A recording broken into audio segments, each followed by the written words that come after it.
എല്ലാവർക്കും എൻ്റെ പുതിയൊരു വീഡിയോയിലേക്ക് സ്വാഗതം. ഈ ന്യൂ ഇയറിന് നമുക്ക് വീട്ടിൽ തന്നെ ടേസ്റ്റിയായ വൈൻ ഉണ്ടാക്കാം. അതെങ്ങനെയാണെന്ന് നോക്കാം. ഞാൻ ബീറ്റ്റൂട്ട് വൈനാണ് ഉണ്ടാക്കുന്നത്. അതിനുവേണ്ടി 1/2 കിലോ ബീറ്റ്റൂട്ട് ചെത്തി വൃത്തിയാക്കി വെച്ചിട്ടുണ്ട്. ഇനി അതൊന്ന് ഗ്രേറ്റ് ചെയ്തെടുക്കാം. 7 ദിവസം വെച്ചാൽ മതി നമുക്ക് ടേസ്റ്റിയായ വൈൻ കുടിക്കാൻ പറ്റും. ഇനി ഇത് നമുക്ക് കുക്കറിലിട്ട് വേവിച്ചെടുക്കാം. കൂടെ 1/2 ലിറ്റർ വെള്ളം കൂടെ ഒഴിച്ചു കൊടുക്കണം. 2 ലിറ്റർ വെള്ളം ആദ്യം തന്നെ തിളപ്പിച്ച് ചൂടാറാൻ വെച്ചിട്ടുണ്ട്. അതിൽ നിന്ന് 1/2 ലിറ്റർ വെള്ളമാണ് ഈ കൂടെ ഞാൻ ഒഴിച്ചു കൊടുക്കുന്നത്.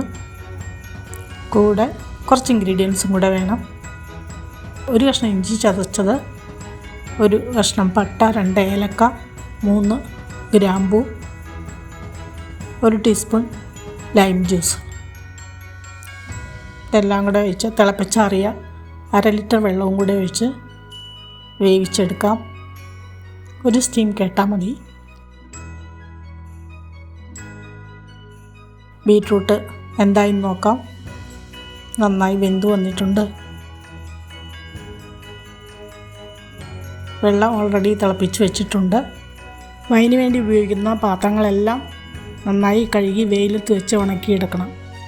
തവി, അരിപ്പ, ഗോതമ്പ്, ഗ്ലാസ് ബോട്ടിൽ ഇതെല്ലാം നന്നായി കഴുകി വെയിലത്ത് വെച്ച് ഉണക്കിയെടുക്കണം. ഈർപ്പമൊന്നും പാടില്ല, ജലാംശമൊന്നും പാടില്ല. അങ്ങനെ വന്നാൽ വൈൻ കേടാവാൻ സാധ്യതയുണ്ട്. നമുക്കിത് വേവിച്ച് വെച്ച ബീറ്റ്റൂട്ടൊന്ന് പതിയെ ഒന്ന് പ്രസ് ചെയ്ത് അരിച്ച് അതിൻ്റെ ജ്യൂസ് എടുക്കാം. ഇത്രയും ജ്യൂസ് കിട്ടി. അതവിടെ ഇരിക്കട്ടെ. നമുക്കതൊരു വലിയ പാത്രം വേണം. വൈൻ ഉണ്ടാക്കണമെങ്കിൽ വലിയ പാത്രത്തിൽ ഒഴിച്ചു വെക്കണം. വലിയ ഭരണിയോ ഗ്ലാസ് ബോട്ടിലോ ഉണ്ടെങ്കിൽ അതാണ് നല്ലത്. ഇനി ബീറ്റ്റൂട്ട് വെന്ത വെള്ളം ഒഴിച്ചു കൊടുത്തു. 1/2 കിലോ പഞ്ചസാര ചേർത്ത് കൊടുത്തു. ഇനി ബാക്കി 1.5 ലിറ്റർ വെള്ളം, തിളപ്പിച്ചാറി വെച്ച വെള്ളം ചേർത്ത് കൊടുത്തു. കൂടെ 1/4 ടീസ്പൂൺ ഈസ്റ്റ്, ചൂടുവെള്ളവും പഞ്ചസാരയും ചേർത്ത് മിക്സ് ചെയ്ത് വെച്ചിരുന്നു, അത് ചേർത്ത് കൊടുത്തു. 1/4 കപ്പ് ഗോതമ്പ് കഴുകി വെയിലത്ത് വെച്ച് ഉണക്കിയത് ചേർത്ത് കൊടുത്തു. ഇനി ഒന്ന് മിക്സ് ചെയ്തിട്ട് നമുക്ക് ഭംഗിയായിട്ട് അടച്ച് മൂടി കെട്ടി വെക്കണം. ഒന്ന് അടച്ച് വയ്ക്കാം. വലിയ പാത്രമായതുകൊണ്ട് തെറിച്ച് പോകുമൊന്നുമില്ല. അതല്ലെങ്കിൽ മുറുക്കി അടച്ചു കഴിഞ്ഞാൽ അതിലുണ്ടാകുന്ന ഗ്യാസ് കൊണ്ട് അടപ്പ് തെറിച്ച് പോകാൻ സാധ്യതയുണ്ട്. അതുകൊണ്ട് ലൂസാക്കി അടച്ചിട്ട് വൃത്തിയുള്ള ഒരു തുണി വെച്ച് കെട്ടി വയ്ക്കാം. കീടങ്ങളോ പ്രാണികളൊന്നും വരാതിരിക്കുന്നതിന് വേണ്ടിയിട്ടാണ്.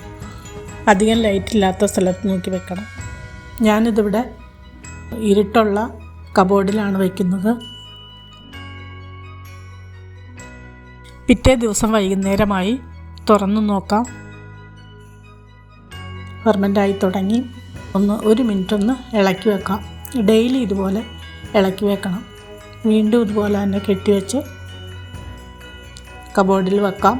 ഇങ്ങനെ 7 ദിവസം വെച്ചാൽ മതി നമുക്ക് ടേസ്റ്റിയായ വൈൻ കുടിക്കാൻ പറ്റും.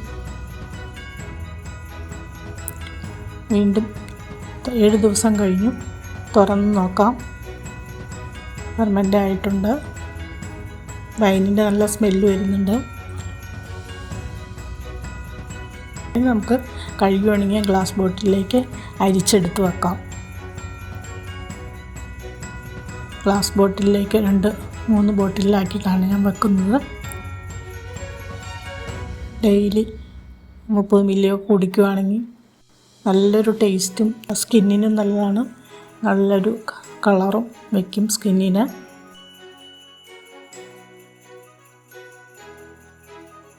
നല്ല ഗോതമ്പെല്ലാം അടിയിൽ കിടപ്പുണ്ട്. എൻ്റെ ചാനൽ പുതുതായി കാണുന്നവരൊന്ന് സബ്സ്ക്രൈബ് ചെയ്ത് സപ്പോർട്ട് ചെയ്യണേ. തൊട്ടടുത്ത ബെല്ലൈക്കനും ഓളും പ്രസ് ചെയ്താൽ ഞാനിടുന്ന എല്ലാ റെസിപ്പിയും നിങ്ങൾക്ക് ഇൻറ്റിമേഷൻ കിട്ടുന്നതായിരിക്കും. ഈ ന്യൂ ഇയറിന് കേക്കും വൈനും കഴിക്കാം. നിങ്ങളും ഒന്ന് ട്രൈ ചെയ്യണേ. ഇനി പുതിയൊരു വീഡിയോ ആയിട്ട് വരുന്നവരെ ബൈ. എല്ലാവർക്കും എൻ്റെ ക്രിസ്മസ് ആശംസകൾ.